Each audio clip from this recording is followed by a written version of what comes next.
PJ Bupati Aceh Besar Muhammad Iswanto SSDPMM melakukan silaturahmi dan pertemuan dengan masyarakat Kecamatan Belang Bintang di Gedung Serbaguna Kecamatan Belang Bintang, Rabu pagi 20 Juli 2022. Tokoh masyarakat Belang Bintang Tengku Haji Marwan Abdullah mengatakan saat ini seluruh masyarakat mengharapkan terobosan dan program-program terbaik untuk kemajuan Kabupaten Aceh Besar. Kepada PJ Bupati Haji Marwan Abdullah menyarankan agar Pemkab Aceh Besar dapat segera membebaskan masyarakat dari praktik riba. Selain itu, mengoptimalkan pemanfaatan zakat untuk kemaslahatan umat. Tengku Marwan juga berharap supaya PJ Bupati Aceh Besar meningkatkan dan juga membenahi fasilitas publik seperti sekolah, pasar, jalan kampung, dan fasilitas ATM yang mudah diakses oleh masyarakat. Sementara itu, PJ Bupati Aceh Besar Muhammad Iswanto dalam sambutannya mengungkapkan untuk kesuksesan dalam mengemban tugas selaku PJ Bupati, dirinya sangat mengharapkan dukungan dari tokoh dan semua lapisan masyarakat.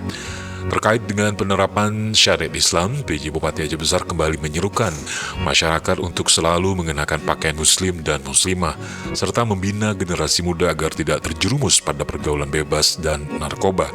Untuk itu, pemerintah Kabupaten Aceh Besar juga berkomitmen untuk memperkuat peran dan kiprah Satpol PP dan WH, tegas Muhammad Iswanto. Selama diberi amanah sebagai PJ Bupati, secara terbuka Muhammad Iswanto mengaku sangat senang bila ditegur atau diberi masukan positif dari para ulama dan tokoh-tokoh masyarakat demi kemaslahatan dan kemajuan Kabupaten Aceh Besar.